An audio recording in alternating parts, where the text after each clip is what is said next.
Hi, my name is Christina Combias, and for my pop culture interview project, I interviewed Sarah Pierce. Sarah Pierce started a product called Tico, which is a tequila-based energy drink, basically. And I thought it was really important to do it on this topic, and I thought it was cool because it really links to pop culture on how finding out what consumers want in an alcohol finding out what the consumers want in the alcoholic beverage itself is an art. And it's also even harder when you're introducing a product because the people haven't tasted it before.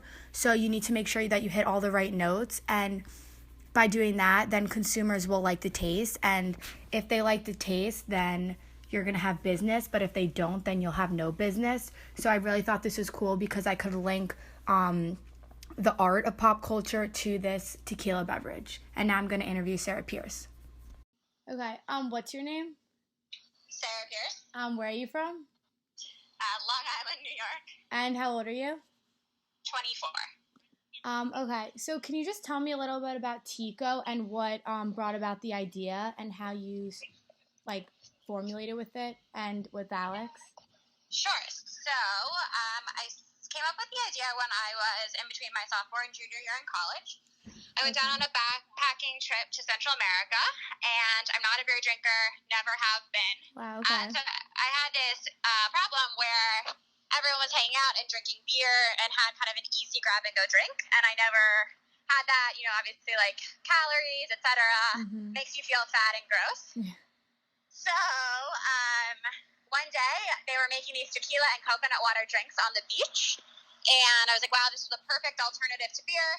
It's nice and light and refreshing like a beer is, but it's also, low in calories and all natural and gluten-free, obviously. So I got back. I told my roommate at the time the idea. She loved it because she's, a total health nut, and it really resonated with her.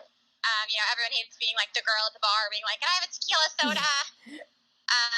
And so then we just kind of ran with it. We built the brand and kind of came up with the whole design and really set out to make it like gender neutral so that girls could feel like cool and empowered holding it. And we didn't want to make it like a girl's drink. And so then we ended up linking up with Alex, obviously because his family in the liquor industry and knew a lot about the liquor industry. And so then with her help, she kind of became in charge of distribution and getting it really kind of to market. Okay. So with her help, she connected us to the distributor who ended up pre-buying our entire first run of production. So that's how we got it funded, and then we took it to market. And why did you specifically want to create Tico? Like, I understand that you don't want to be like that girl at the bar ordering that drink and it was gluten-free and everything, but was there something have you always wanted to create a product, or did you just, were you bored at school, or you just thought it'd be cool? Yeah, so I actually have always had ideas and always, wanted to start companies and always had, come up with ideas. And I had been working on this other project to make, a line of boutique hostels because I've always been really interested in creating, easily accessible products or experiences for young people. And so I was doing that, and then that kind of felt, very, very out of reach. And so when I thought of Tico, it seemed like this really kind of,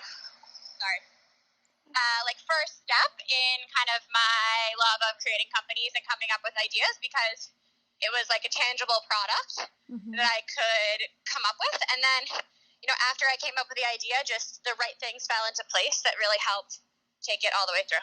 Okay. Yeah, of course. And another question I have for you today is, I know that Alex has some resources within the alcohol industry, but was it, the first time you asked, was it easy getting the resources, or did you have to meet with them? Can you just take me a little through the process with that?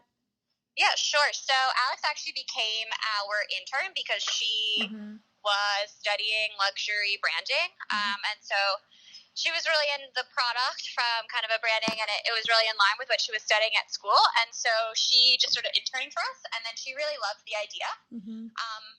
And so then after a while of working together with her, then she introduced us to, her connections in the liquor industry. But it took a while to really cultivate that relationship and for her to believe in it. And then after that, we, still had to pitch it to all the right people. And it still took about 2 years after Oh, wow. bringing her on board that we actually got the product to market. So it wasn't just like, 1, 2, 3, Yeah. No, and go. It still took a lot of, pitching, and it took a lot of pitching and crafting all of that on her part as well. Yes. And also, how much marketing did you guys have to do for it? And how did you how did you know what to do and where to put it, where to go? Yeah, so a lot of it was, coming up with it as you go and just trying to figure out what was really right for the brand and right for our vision. So kind of a lot of the marketing we did was social media driven and, influencer driven, and then just things that we felt like would really appeal to our target market, which was, young 20 to 35-year-olds, young professionals living in cities and who like to go out and go and travel. And so a lot of it was all done around that, like a lot of partnerships with DJs. And so what we tried to do was really, when you're a young company and you don't have too much money, so you have to really stretch every dollar. And so a lot of it is, really hustling to meet everyone that you can and kind of do a lot of partnerships so that there's like cross branding, so you're not just paying for everything all the time. So yeah. Okay, cool. And also another question I have for you is, this might take you a second to think, what was the most difficult part in launching Tico? Out of everything that you had to do, what did you find to be most challenging?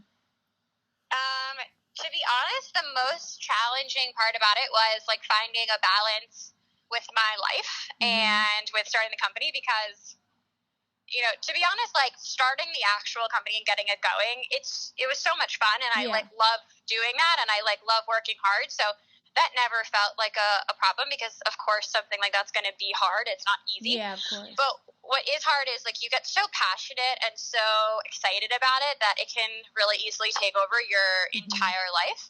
And so, especially because we were doing something in nightlife, a product that gets sold at bars, etc. And so it then kind of, your free time and your business start to kind of become one. And that's really difficult, because it's difficult to find time for yourself and to say like, oh, I'm not going to go time about the product. I'm going to go, do something on my own right now. So that really kind of like balance between is something that's really difficult. Okay. And would you do anything differently from an operational or marketing standpoint if you could? Yeah, definitely. Yeah. So, like, a lot of times when people start their first company, it's like they go in blind. Yeah. And you have to go in blind, because obviously you don't really know what you're doing. And so you don't have such a clear game plan. And if we were to go at it different, and you're a little naive, right? So, like, you kind of think that everything's just going to go according to plan.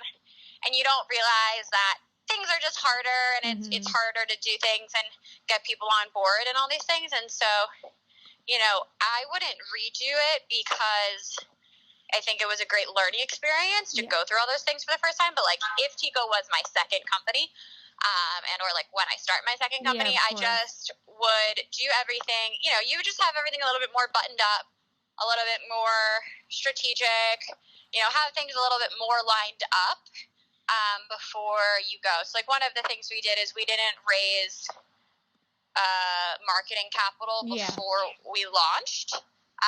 We used the money we made from production to do marketing. And so one of the things that I would have done, just like a concrete, action thing I would have done, was just to raise the money prior so that we could really have things ready to go. We kind of our initial thought was, let's just get it out there and do whatever we need to get it out there, and then we'll do what we need to do to make it work. And I think it's actually better to really try to raise the money before.